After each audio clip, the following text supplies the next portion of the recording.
Tonight, more than a year after suffering a traumatic brain injury, Hilliard Middle Senior High School's former quarterback is able to tell his story in his own words. Oh, gosh. The brain bleeds almost killed me.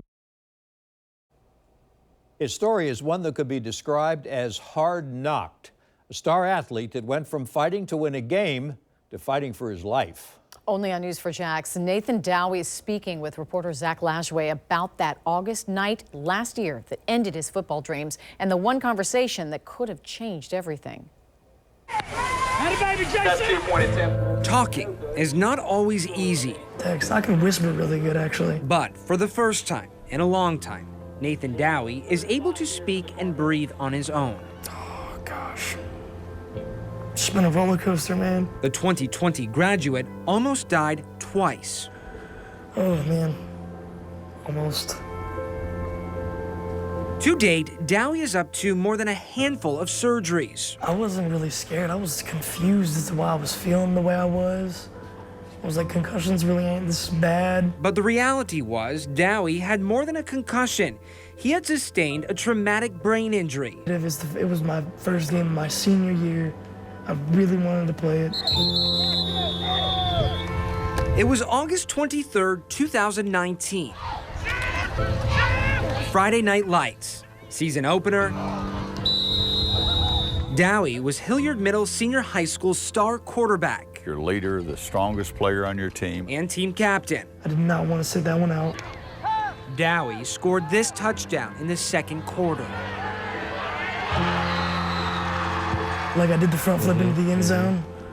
That made it worse. It also made worse the fact Dowie had a secret. Well, I'm pretty sure I already had a slight concussion just from practice. I was just ignoring it because, I'm the quarterback. I gotta be tough. And tough he was. Dowie played the fourth. When I got tackled from behind and the ball slipped out of me and went forward and the dude picked it and he fell on top of me, he fell all on my head. After the game, Dowie left the field immediately. I got my shoulder pads off and I leaned over the trash can that was in there and threw up.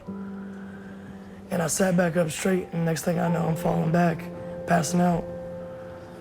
The 18-year-old underwent emergency surgery for 2 brain bleeds. His family was in disbelief. Seems surreal. Yeah. A nightmare. Nightmare, yes. Were you scared? I was crying, very scared. Dowie says that month that followed, he does not remember, and his first memory was one of struggle. It was hard to breathe, couldn't catch my breath. I was breathing oxygen and wasn't doing nothing. On top of his traumatic brain injury, Dowie was experiencing tracheal stenosis, scar tissue in his windpipe. It was just closing after every surgery that I would get. Dowie was scheduled to have a procedure to fix the complication, but then the pandemic hit. I think it was like 6 months I wasn't able to talk. It was hard. And that was it. Dowie's high school football career was over. His first and only game, senior year, was his last. Looking back, would you have done anything different? This is the first time I've actually been asked this, and if I could go back, I probably would have ended up sitting out the fourth quarter at least. Off the field and out of the classroom, Dowie finished his senior year learning via hospital homebound. At the time, there was a lot of dialogue about concussions. Yes. Obviously, your case contributed to the conversation that was happening here in Northeast Florida, Southeast Georgia. Is there anything that you would like to add to that conversation now, today? The helmets are good, and you can stay safe easily. You just gotta be honest with your coach. You said earlier you would like to coach, whether that be Pee-wee, high school.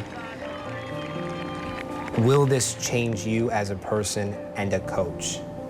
Yes, sir, it will. I'd tell players to take it seriously. Not the senior year he hoped for. Dowie says he learned a lesson the hard way. I have sure as heck learned some patience with this, all these things I've gone through, all the time I've had to wait. Dowie recently started working 2 weeks ago. His next surgery is scheduled for October.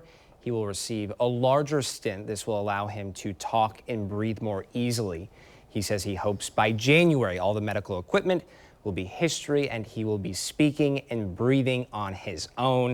And I'll tell you, Tom and Mary, his perseverance is absolutely contagious. Just incredible story, Zach. And I know you covered the story when the injury first happened, so you have great perspective on not only what it did to him personally, but also to the community. Yeah, this happened on a Friday night. I was there that weekend and the days that followed.